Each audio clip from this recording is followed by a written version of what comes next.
Estamos estudiando lo que hemos llamado la pasión de Pablo, y no solamente estamos mirando la pasión personal de Pablo, lo que él hizo por Cristo en el ministerio, sino que estamos viendo a sus amigos, su círculo. Y esta lección en particular se llama Tito el solucionador de problemas. Tito es una persona verdaderamente única y Pablo lo usa de una manera muy especial. Durante los tiempos más difíciles y durante los mayores problemas que la iglesia tuvo que enfrentar. Lo que Pablo hace es algo similar a los generales, usar a sus mejores soldados como lo que llamamos tropas de choque. Tropas de choque, es decir, los va a posicionar en lo más duro. No porque ellos no le agraden, sino que él sabe muy bien que ellos son capaces de lidiar con el problema. Ellos son capaces de manejar la situación. Si alguna de las misiones que Dios te ha dado en la vida son situaciones difíciles y son lugares difíciles, quizás sea porque Dios sabe que puedes hacerlo. Él sabe que puedes hacerte cargo de esta situación, al contrario de otras personas, que necesitan algo fácil, que no pueden hacerse cargo de los problemas difíciles. Gracias a Dios por Tito. No todos pueden ser Tito, pero Dios sabe que los necesitamos.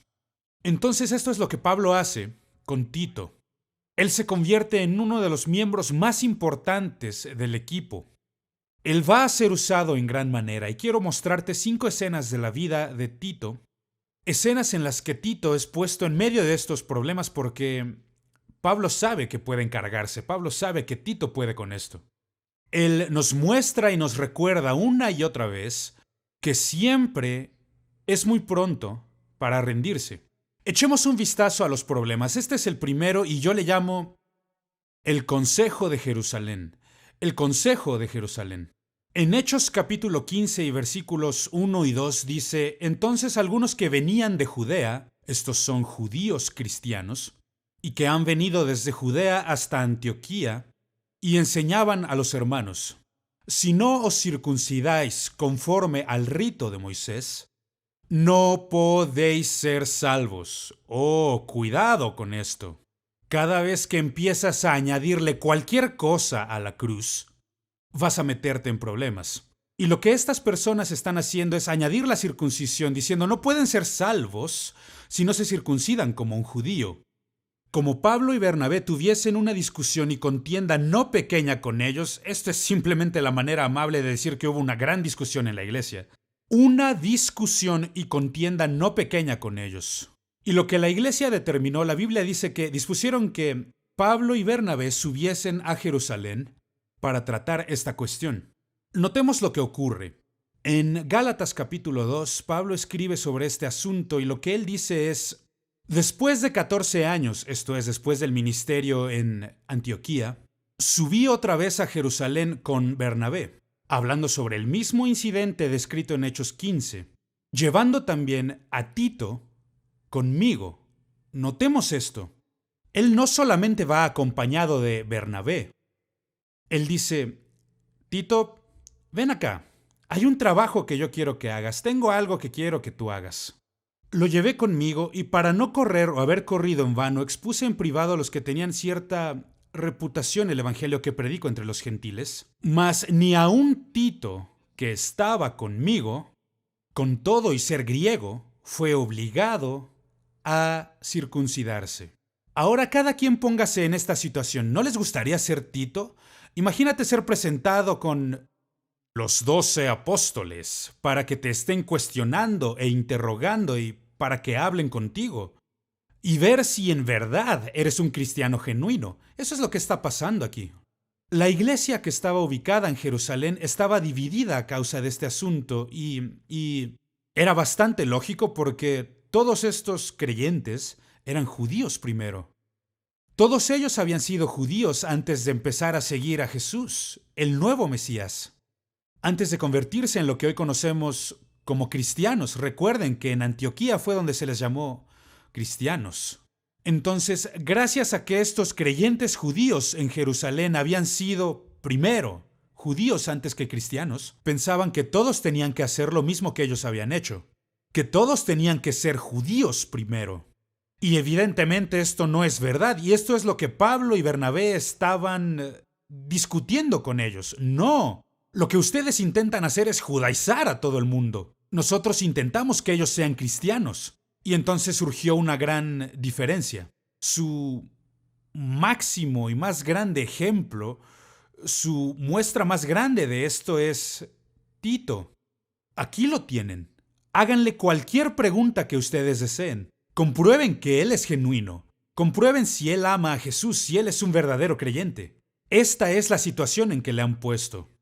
Ahora, lo que estos creyentes judíos están intentando hacer era imposible. Ellos intentaban mezclar la ley con la gracia, y estas no se mezclan. Ambas son opuestas, y Pablo sabía que esto era imposible, que Jesús había cumplido con la ley de Moisés. ¿Recuerdas lo que Jesús dijo? Yo no he venido a destruir la ley, he venido a cumplirla, y así lo hizo. Todo requerimiento de toda la ley de Moisés había tenido cumplimiento en Cristo Jesús, y Pablo sabía que nadie más tendría la capacidad de hacer esto. Ninguno de nosotros podremos vivir como el Mesías. Él tendrá que vivir todo esto a través de nosotros, porque a través de la gracia y la fe somos salvos. Pablo lo veía muy claramente, pero todos estos creyentes judíos originales que estaban en Jerusalén están batallando con esto. Entonces Pablo se lleva consigo a Tito, y esta es la primera prueba en la vida espiritual de Tito junto a Pablo. Su primera prueba, y él la enfrenta como un cristiano modelo. Y la manera en que Pablo lo escribe en Gálatas 2, mas ni aun Tito, con todo y ser griego, fue obligado a circuncidarse. Ahora, el problema en Jerusalén era doctrinal. Lo que Tito aprendió fue sumisión.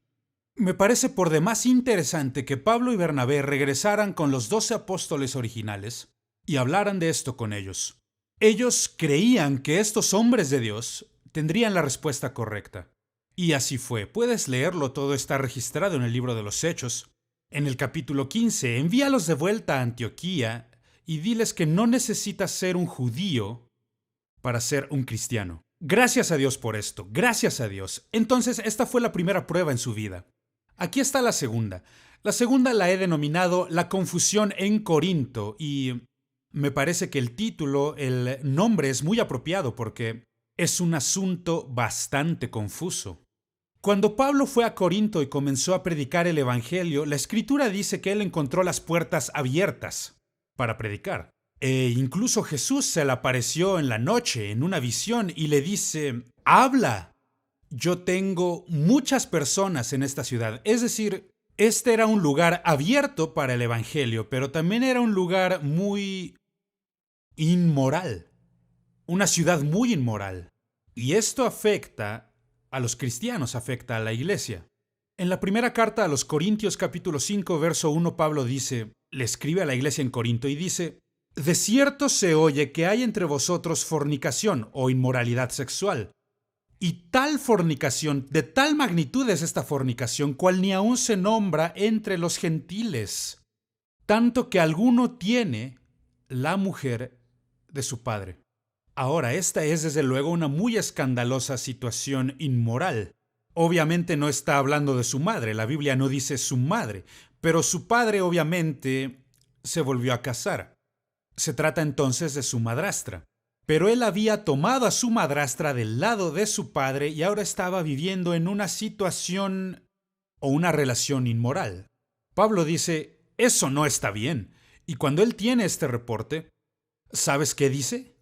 Ven acá, Tito. Tengo un trabajo para ti. Ahora ponte en los zapatos de Tito por un momento. ¿Te gustaría estar en esta situación? Ahora, la razón por la cual esta situación surge es nada más y nada menos el ambiente. Corinto era la cuarta ciudad más grande del Imperio Romano. Era un puerto marítimo. Y bueno, los puertos marítimos son conocidos por los marineros que llegan y que han estado en el mar mucho tiempo y solamente quieren parrandear y solo quieren pasarla bien. Era una ciudad marítima bastante inmoral. De hecho, existían 1000 rameras religiosas en esa ciudad, en Corinto.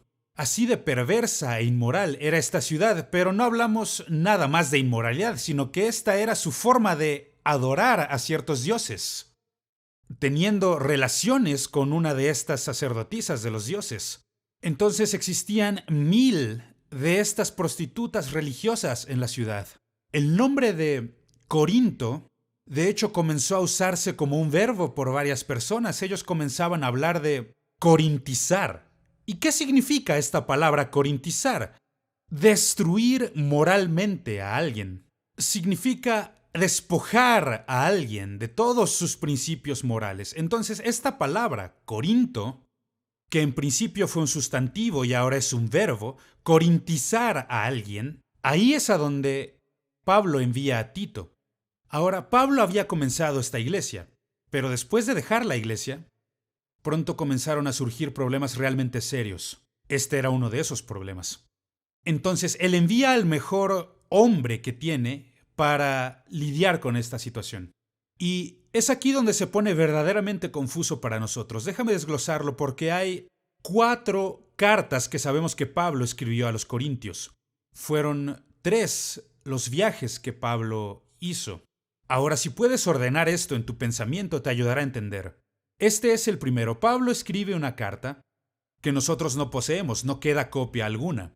Encontramos una mención de esta carta en Primera de Corintios, y lo que llamamos Primera de Corintios en realidad es la segunda carta, porque él escribió: yo les escribí a ustedes, en mi epístola, mi carta, os he escrito por carta que no os juntéis con los fornicarios, Primera de Corintios 5:9.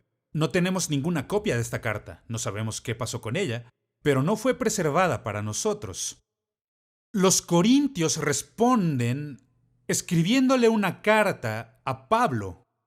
La carta que ellos escriben es referenciada en el libro de Primera de Corintios. Él escribe esta carta que conocemos como Primera de Corintios en respuesta a esta carta y la envía de vuelta a Corinto con Timoteo. Quiero darte la referencia escritural para probar lo que estoy diciendo. Primera de Corintios 4:17. Por esto mismo os he enviado a Timoteo, el cual os recordará mi proceder en Cristo de la manera que enseño en todas partes y en todas las iglesias.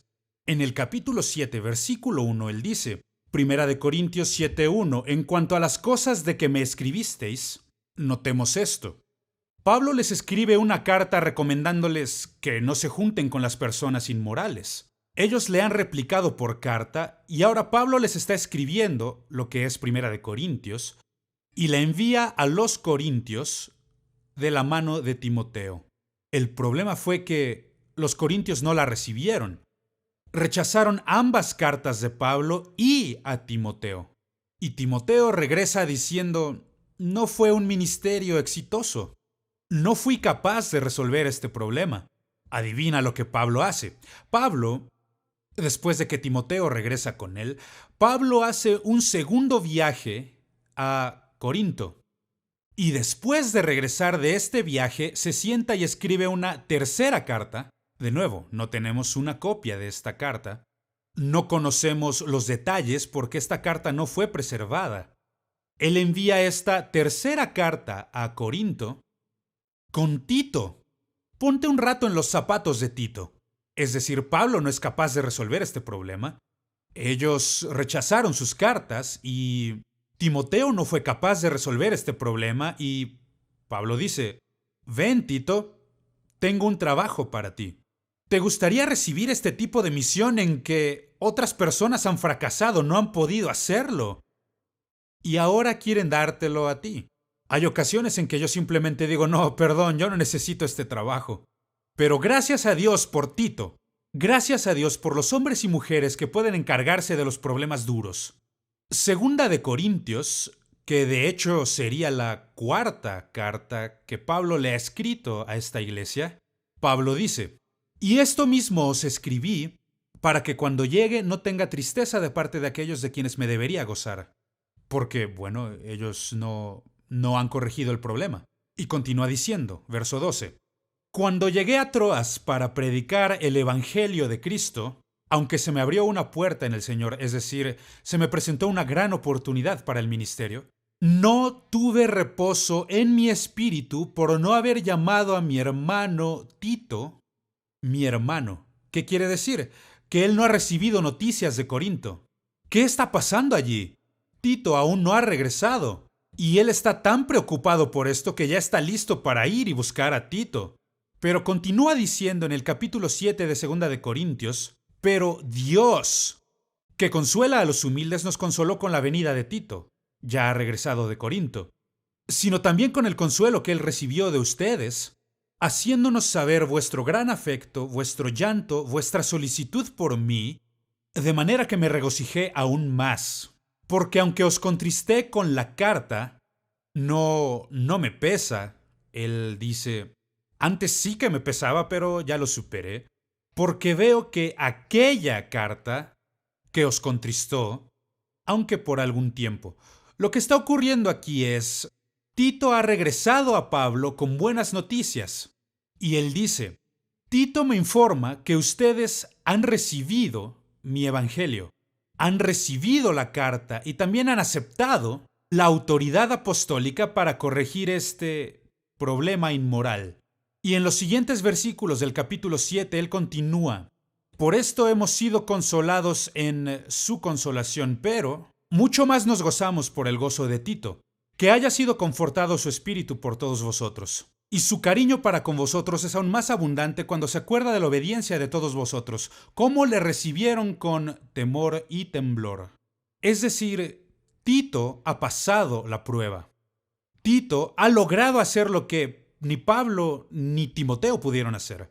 Entonces Pablo concluye la segunda carta a los Corintios diciendo, esta es la tercera vez que voy con vosotros. Y esto sí sabemos con certeza que él realizó 3 viajes allá. Por boca de 2 o 3 testigos se decidirá todo asunto. Gracias a Dios por Tito.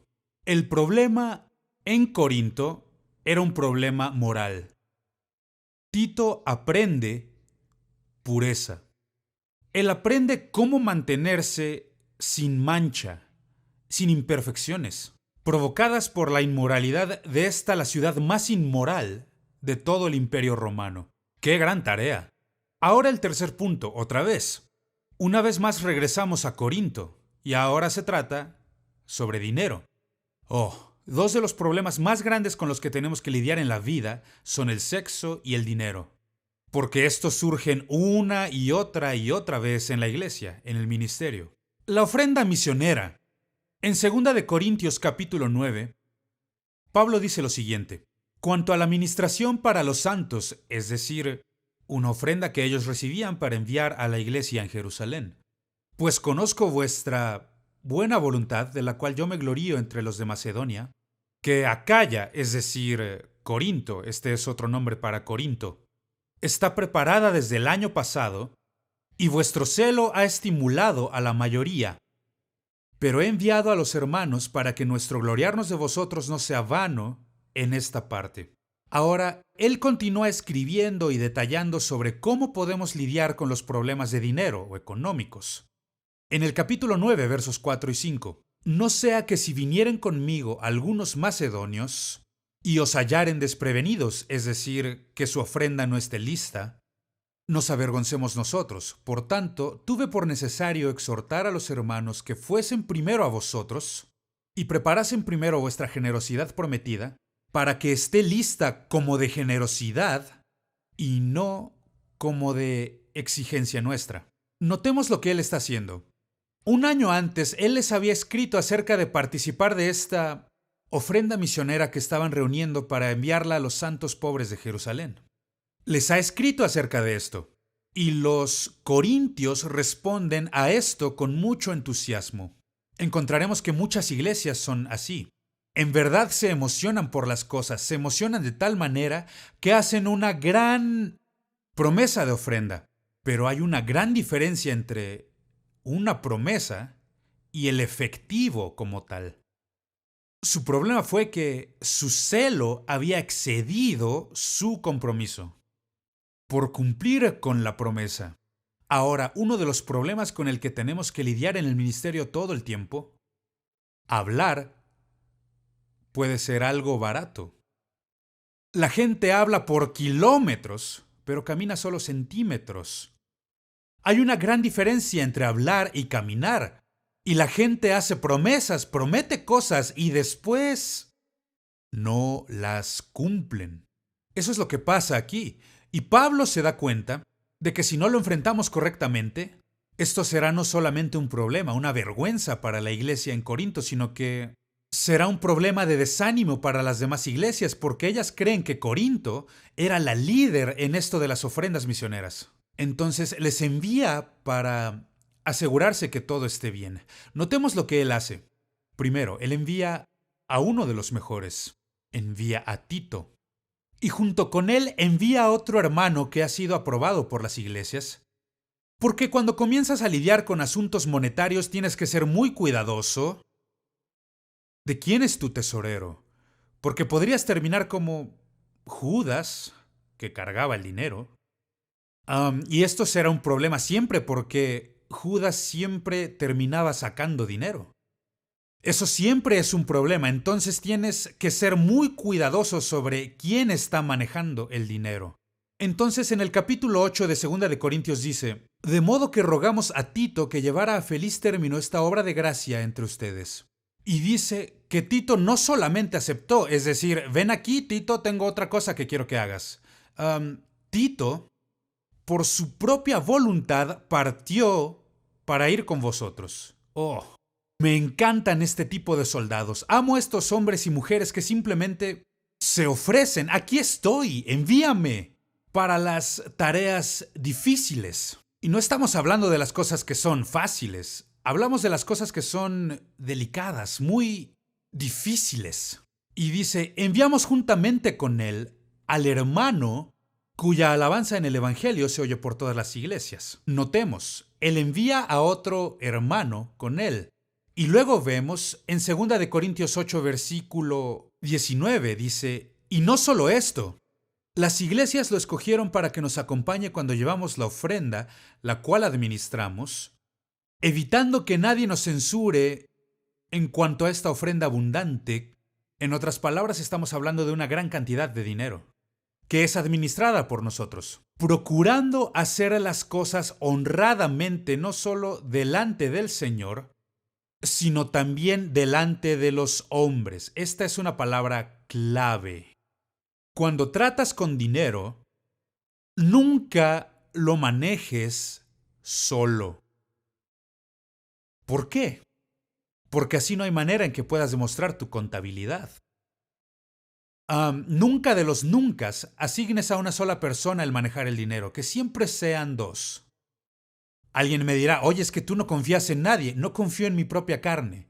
¿Cómo puedo confiar en la tuya?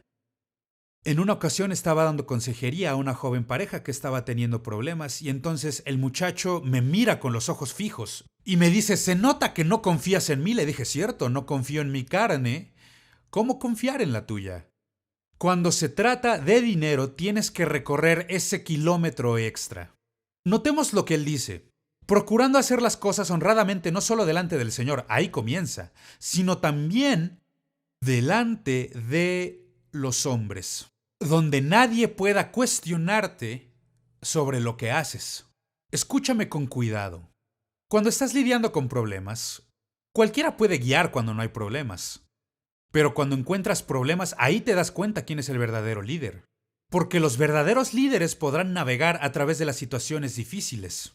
Entonces Pablo no solo envía a Tito, uno de los mejores, también envía con él a este hermano aprobado, pero notemos, él va aún más allá.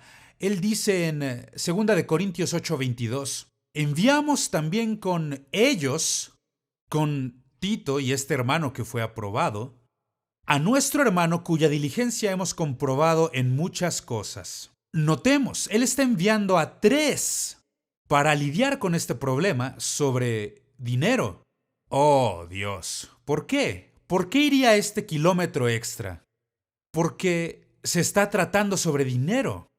Y cuando comienzas a tratar con dinero, tienes que ir más allá de lo que consideramos ordinario o las prácticas comunes. Tienes que recorrer ese kilómetro extra. Entonces él envía a Tito y a 2 hermanos que habían sido aprobados por las iglesias, que gozaban de buena reputación para lidiar con este problema. Lo he dicho muchas veces, puede que se duerman mientras enseñas, puede que estén durmiendo mientras predicas o mientras está la alabanza, pero te prometo, absolutamente nadie duerme cuando se cuenta el dinero. Nadie. Por eso Pablo lidia con esto. Entonces la cuestión es el dinero. Y lo que Tito aprende aquí es integridad. Mantén tu integridad. Oh Dios, desearía poder decirlo mucho más claramente, porque este es uno de los más grandes problemas con los que tendrás que lidiar en la vida, en el ministerio y en las iglesias. Es lidiar con dinero. Asegúrate de recorrer ese kilómetro extra. Haz lo que Pablo hizo, con Tito. Bien, el tercer punto que quiero abordar es la iglesia cretense. La iglesia cretense, esta era una iglesia difícil, en que en Tito capítulo 1 versículo 5 dice: por esta causa te dejé en Creta, para que corrigieses lo deficiente y establecieses ancianos en cada ciudad, así como yo te mandé. Lo que creemos que pasó es que Pablo había sido liberado de la prisión y está yendo a Creta con Tito, y ahora están haciendo evangelismo. Ahora Pablo tiene que irse, dejando a Tito atrás en la isla de Creta para poder poner orden en las iglesias. Creta es la isla más larga de todo el mar Mediterráneo. Entonces, al establecer las iglesias, ya no puede quedarse ahí y deja a uno de sus mejores hombres. Ven, Tito, tengo algo que quiero que hagas. Organiza las iglesias que se encuentran en Creta. Ahora, el evangelismo puede ser muy emocionante, pero ¿organizar las iglesias? Eso puede ser algo tedioso. Tito está teniendo dificultades con estas personas. De hecho, escuchemos lo que Pablo dice. En Tito 1, 12 y 13, uno de ellos, su propio profeta, dijo: los cretenses, siempre mentirosos, malas bestias, glotones ociosos. Y luego Pablo dice: este testimonio es verdadero. Por tanto, repréndelos duramente, para que sean sanos en la fe. Ahora, dime si no te gustaría pastorearlos. ¿No te gustaría intentar poner orden en esta iglesia? Es decir, son mentirosos, malas bestias, son glotones ociosos. Esa no es una muy buena descripción para una iglesia. Pero es por eso que él dice: ven acá, Tito, hay algo que quiero que hagas. Hay algo de lo que quiero que te encargues. Y lo envía para allá. Y Tito solo se desanima por esto. Y creo que yo también lo haría. Él quiere salir de allí y regresar con Pablo. Vamos a hacer más evangelismo. Prediquemos el evangelio a alguien más. Pablo dice: quédate allá y termina el trabajo. ¡Wow! Solo se hace algo así con gente como Tito. Algunas personas no pueden con ese tipo de presión. Gracias a Dios por Tito. Tito fue capaz de organizar, y la historia de la iglesia registra que Tito regresó allá años después a Creta y se convirtió en el obispo de las iglesias que estaban allá. Gracias a Dios por Tito. Necesitamos tropas de choque que sean así, que puedan hacer el trabajo. La cuestión aquí en Creta era el desánimo. Él quería renunciar, pero aprendió la lección de la fidelidad. Sé fiel, sé fiel. Eso es lo que él ha aprendido de esto. El último punto que quiero abordar aquí es lo que llamo el dilema dálmata. El dilema dálmata. En realidad no conocemos mucho acerca de esta situación. Solamente existe una referencia y es la última carta de Pablo, cuando le escribe a Timoteo en 2 de Timoteo 4:10, dice: porque Demas me ha desamparado amando a este mundo y se ha ido a Tesalónica. Crescente fue a Galacia y Tito a Dalmacia. Esto está ubicado en estaba justo en el centro de lo que llamamos las naciones balcánicas, es allá donde los estaban enviando. En esa zona, uno de esos países, sea Albania o lo que hoy es Albania o lo que otrora fue Yugoslavia, en esa región en particular del mundo. Tito se ha ido a Dalmacia. ¿Qué está haciendo? No sabemos. No conocemos nada acerca del problema. Lo que sí sabemos es que no importa cuál fuera el problema, Pablo le ha enviado. Él está en prisión. El día de su ejecución ya ha sido fijado. Y él lo sabe.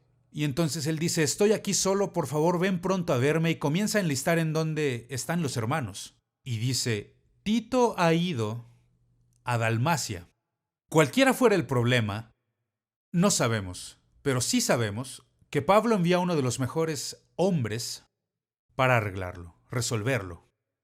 Nunca tendrás éxito en el ministerio estando solo. La única manera en que podrás lograr todo lo que Dios te ha llamado a hacer, de cumplir con tu destino, con tu propósito, será haciendo equipo. Como he dicho, no todos pueden ser Tito, pero gracias a Dios por Tito. Y si tú no tienes personas así en tu equipo, nunca serás capaz de lidiar con los problemas más difíciles de la vida, como Tito, cuando se le lleva a Jerusalén, o cuando es enviado a Corinto para lidiar con la inmoralidad, o cuando es enviado para juntar la ofrenda prometida, o cuando es enviado y dejado en Creta con esta gente tan difícil. Tendrás que aprender cómo lidiar con esta clase de personas si es que quieres ser exitoso en la vida. Necesitas contar con gente como Tito en tu equipo. Hay un dicho aquí en los Estados Unidos sobre los cuerpos de marina y dice, buscamos a pocos hombres buenos. Y yo creo que es lo mismo en el reino de Dios.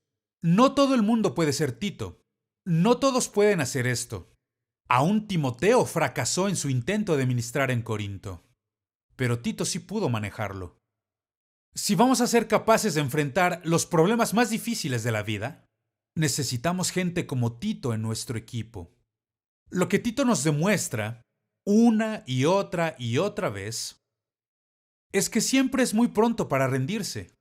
Necesitas personas que simplemente se rehúsen a rendirse, que se quedan en el trabajo hasta que éste está completo, que no piensan dejar que absolutamente nada les desanime hasta llegar a renunciar e irse. ¿Recuerdas cómo Pablo se molestó tanto con Juan Marcos porque Juan Marcos ya quería irse a casa, a Jerusalén? Me voy de vuelta con mi mami porque esto es muy difícil para mí. Pero no Tito. Tito quería hacer lo que fuera necesario para hacer el trabajo. Yo quiero animarte. Creo que en mi vida, una de las cosas para las que Dios me ha llamado a hacer, y vaya si he tenido tareas difíciles en la vida, y me doy cuenta de que Dios me puso ahí porque Él cree que puedo hacerlo, puedo manejarlo. Y gracias a Dios he sido capaz de hacerlo, porque yo me niego a renunciar.